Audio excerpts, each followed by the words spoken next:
ازيكم عاملين ايه؟ النهارده احنا موجودين في ممشى اهل مصر. احنا كده خارج الممشى، هوريه لكم الاول خارجا عامل ازاي، وطبعا هقول لكم كل حاجه موجوده هنا بالتفاصيل. في طبعا كاريتات اللي حابب ياخد كاريتا يتفسح بيها قبل ما ينزل الممشى.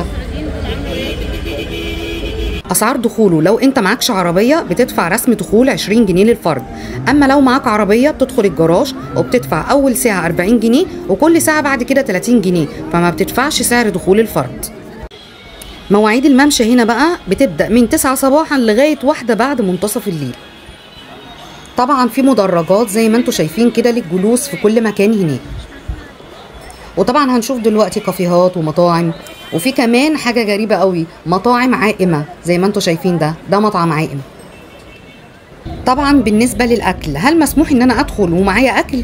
مسموح بالمعلبات، بالمية، بالسناكس زي الشيبسي، البسكوت، لكن اكل في مطاعم كتيرة جدا هناك، فمش مسموح بدخول الاكل الرسمي. معلومات بقى عن الممشى ده هيتعمل على 3 مراحل. دي كده المرحلة الأولى دي حوالي 2 كيلو، منين لمنين؟ من كوبري 15 مايو وبتنتهي عند كوبري امبابة في رود الفرج. مش عايزة اقول لكم ان الهوا خطير قوي هنا والمنظر فظيع.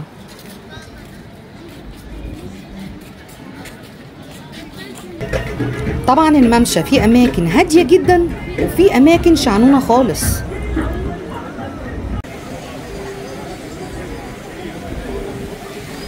احنا دلوقتي في اشهر مكان في الممشى، وهو تمثال المرأة الجميلة. المكان بصراحة فيه خرافة زي ما انتم شايفين كده، جميل جدا المكان. هنتمشى ونروح عند التمثال واقول لكم معلومات عنه. طبعا زي ما انتم شايفين كده التمثال شبيه بتمثال نهضة مصر، هو ارتفاعه حوالي 4 أمتار، وطبعا التمثال موجود فين؟ قدام مركز التجارة العالمي وفندق هيلتون. اللي صمم التمثال ده الفنان المصري دكتور أحمد موسى. الوقفة هنا طبعا عند التمثال روعة، والمكان حواليه تصميمه فظيع. مش عايزة اقول لكم بس الزحمة قد ايه. بصوا كده.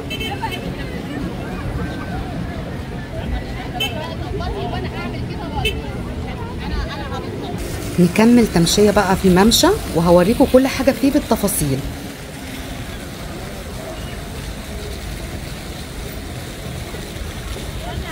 احنا وصلنا كده المكان مخصص للكافيهات والمطاعم، وفي اماكن هنا طبعا فيها غنى، فهوريهولكم دلوقتي قدام. طبعا في الممشى هنا جميع الجنسيات موجودة.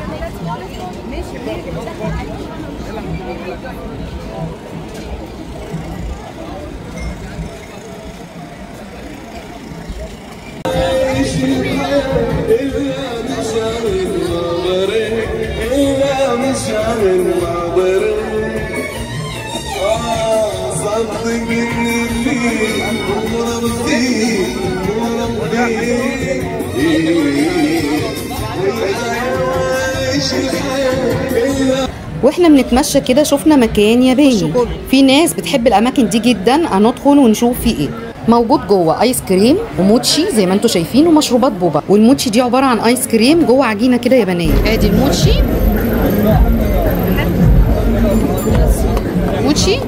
وده ايس ايه، وده مكان تاني عباره عن مقرمشات. ده عباره عن ايه؟ ده لوز وايت شوكليت وجوز الهند. هو ده؟ دي شوكليت قهوه طعمها روعه. دي مقرمشات كاتشب، دي مقرمشات بالخضره. ده احنا خدنا منه، ده روعه. وده القهوه ده انا دقته جميل. في جوه بقى تشكيله احسن، وفي قهوه عربي كمان. ادي القهوه.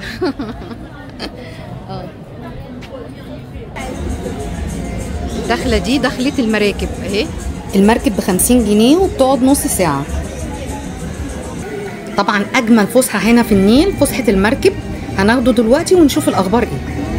بفرجكم الاول بس على الاجواء الجميله حوالين المركب عامله ايه. طبعا المركب اللي احنا هناخده ده العدد فيه حوالي 50 فرد، بس في مراكب تانية خاصه فيها العدد فيها 10 افراد او اقل، بس سعرها نار. وعرفنا ان المركب لازم يبقى فيها طبله وعرايس، لكن المراكب الخاصه طبعا زي ما هم بيحبوا. وفي طبعا كذا مكان لمرسى المركب، يعني ممكن تاخد مركب 2 زي ما انت عايز. كل مركب غير التانية، فاحنا نجرب مركبين كده ونشوف هنا ايه وهنا ايه.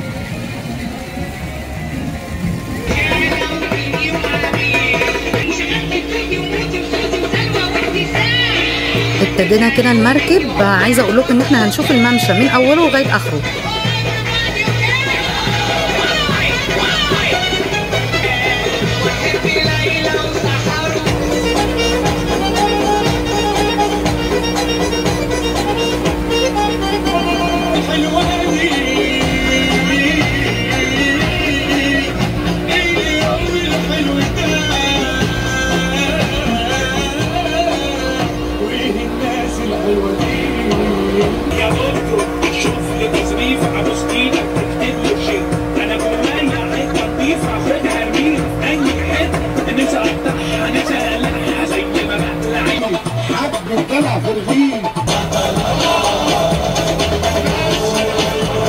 المركب عماله تلف بينا دواير في وسط النيل، لدرجه الميه احنا ممكن نطولها بايدينا عادي خالص.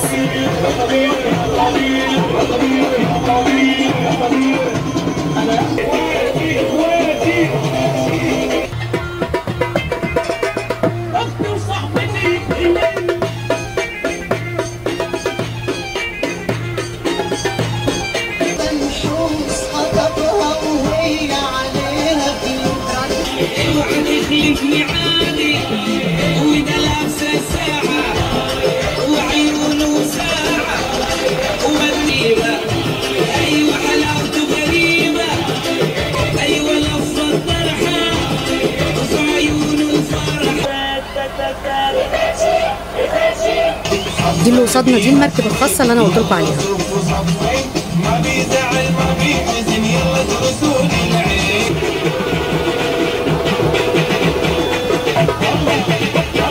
وصلنا كده المرسى. جميلة جميلة جميلة جدا المركب جدا. هناخد برضو مركب تاني وهوريكم برضو، دي حاجة ودي حاجة، كل مركب ليها شكل وليها لون. احنا كده ركبنا المركب التانية.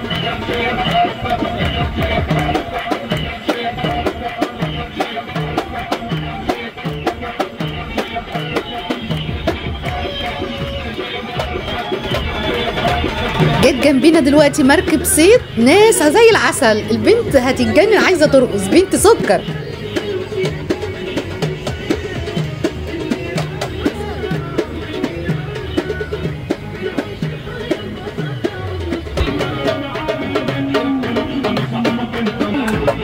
خلاص كده المركب التانية وصلت بالسلامة. بصراحة رحلة تجنن تجنن، المركب ممتعة جدا والممشى خطير.